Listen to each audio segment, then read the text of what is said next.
7 things you probably didn't know you need to know. I'm Jamie East, and this is the Standout 7. In the next 7 minutes or so, we look back on a week of waiting for the Sue Gray report as the Met Police got involved and Boris got ambushed by a cake. Plus, Joe Biden warns of war in the Ukraine, Prince Andrew wants a jury trial, and Peter Dinklage is fed up with Snow White. This is the Standout 7 from the Smart 7. Don't forget to hit the follow button to get daily updates at 7 a.m. Monday was another rollercoaster day at Tory Party HQ, starting with more revelations on the allegations of Islamophobia, first raised by former Transport Minister Nusrat Ghani. She had backing from Baroness Saeed Awazi, who told Times Radio that the allegations have been no secret in Westminster. This issue of what Nus Ghani has gone through has been a bit of an open secret in Westminster for the last year and a half. Many colleagues have watched while she's struggled to try and deal with this and to be heard behind closed doors. And then, in a shocking twist, a Tory minister actually resigned over something the government did. No, not that government minister, rather Treasury Minister Lord Agnew, who felt he had to step down over the handling of fraud in COVID business loans. Given that I'm the Minister for Counter Fraud, it feels somewhat dishonest to stay on in that role if I'm incapable of doing it properly, let alone defending our track record. And like every good roller coaster, there was a final twist as it emerged that there was, yes, another party, this time a birthday party for Boris, presumably attended by Boris during the 2020 lockdown. Labour leader Sir Keir Starmer was fed up. We can't afford to go on with this chaotic, rudderless government. The Prime Minister is a national distraction. He's got to go. Maybe let's just check in on the birthday boy.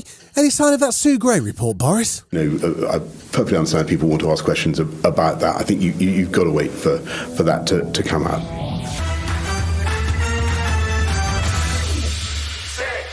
Tuesday was another day on the Tory party roller coaster. As the nation waited patiently for Sue Gray to finish the spell check on her report, the Met Police announced that they would now in fact launch an investigation into a number of Downing Street events. Met Police Commissioner Dame Cressida Dick. The Met is now investigating a number of events that took place at Downing Street and Whitehall in the last 2 years. My officers have assessed several other events. On the available information, these other events are assessed as not reaching the threshold for criminal investigation. Outside Downing Street, members of the Cabinet emerged to find the Met Police spotlight upon them, but Leader of the House, Jacob Rees-Mogg, had nothing but glowing support for embattled Boris. The leadership of Boris Johnson this country has been so brilliant that he has got us through this incredibly difficult period, and he's got all the big decisions right. We have opened up faster than any other European country, thanks to the Prime Minister, and I'm honoured to be under his leadership. Labour Shadow Foreign Secretary David Lammy says it's time for Boris to pack up his party and leave. The Prime Minister should simply resign, step aside and go, and let someone else get on with the job of running this very serious country at this very, very serious time. Boris was at the dispatch box for Prime Minister's Question Time, going head-to-head with Keir Starmer, and he was on the attack as things got heated. The problem with the Labour Party today, Mr Speaker, is that he's a lawyer, not a leader. I would prefer to be led by a lawyer than a liar. Will he now resign? You'd think this would be a time when Boris might be trying to be nice to lawyers, but no. Then, as if he hadn't enough problems, he had a pop at the Westminster leader of the SNP, Ian Blackford. Tory cuts, Brexit and the soaring cost of living have pushed millions of families into poverty while they eat cake. This is nothing short of a crisis. Well, Mr Speaker, I don't know who's been eating more cake.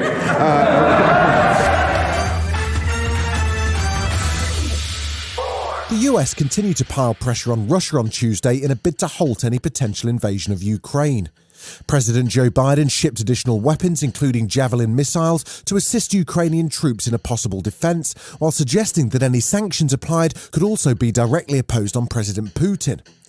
His administration are also working to provide alternate energy options for Europe if Russia were to turn off its gas pipelines. He spoke to reporters and emphasised the seriousness of the situation.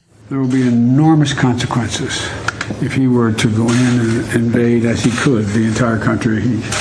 not only in terms of economic consequences and political consequences, but it'll be enormous consequences worldwide. If he were to move in with all those forces, it'd be the largest invasion since World War II. Still to come on the Standout 7, Tyrion Lannister has a bone to pick with Snow White and tributes to a fashion icon. Right after this.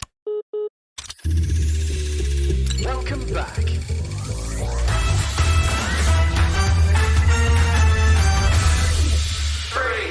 Prince Andrew's legal team filed an 11-page court document on Wednesday which denies that he was a close friend of Ghislaine Maxwell and continues to deny the charges against him.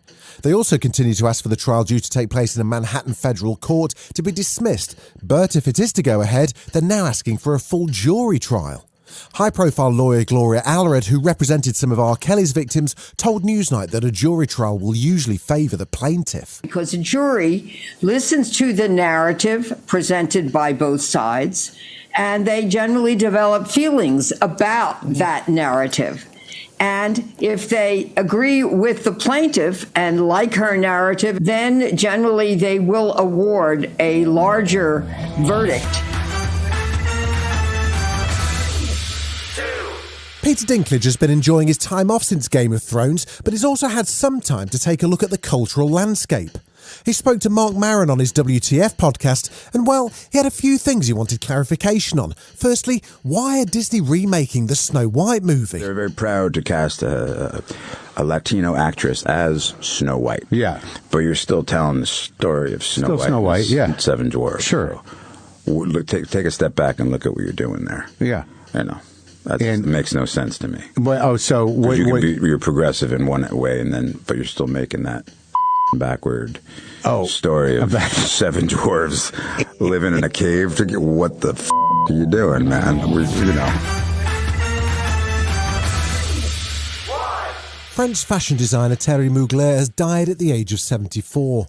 He was famous for his glamorous designs, with broad shoulders and sharp tailoring part of his signature look.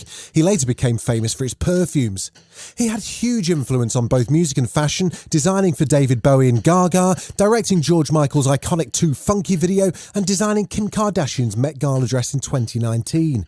He also worked closely with Beyoncé to create her Sasha Fierce alter ego, and she said working with him was an incredible experience. Rest in peace, Thierry. I went to a fashion gala in New York City at the Met, and it was my first time seeing in person Thierry Mugler's chrome bodysuit. And I was so thrilled when we flew to Paris, and I found out that he would take a meeting with us, and he was interested in doing this tour. What's so amazing about him, you see the sketches, and you're like, yeah, right. There's no way that that's going to look like that. And he brings his imagination to life. This has been the Standout 7, the best of the week from the Smart 7. We'll be back tomorrow, 7 a.m. with the Sunday 7. Have a great rest of your weekend. Written, produced and published by Daft Doris.